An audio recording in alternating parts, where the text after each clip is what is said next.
RR Pogoy, inamin na hirap sila manalo, ngayon hindi nila kasama si Ronde Hollis Jefferson.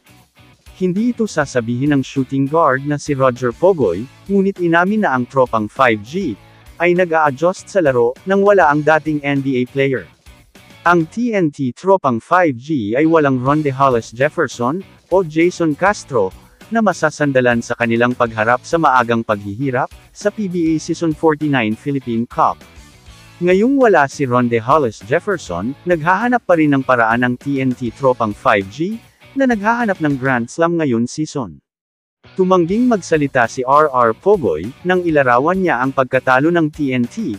Ito ang sinabi ni Pogoy, matapos makaranas ng ikalawang sunod na pagkatalo ang tropang 5G, sa pagkakataong ito sa kamay ng Converge, sa Inaray Center sa Antipolo Linggo ng gabi. Ang back-to-back champion sa season na ito, ay dahan-daang bumagsak sa 20-point deficit sa second half. Ang tropang 5G ay naghahabol ng 8 kalamangan, pagpasok ng huling 2 minuto.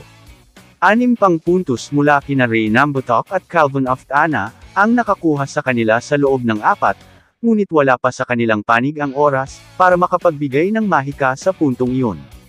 Ang buhay na walang super import na si Ronde Hollis Jefferson, na nanguna sa kanilang mga pananakop sa Governor's Cup, at Commissioner's Cup, ay naging mahirap sa ngayon.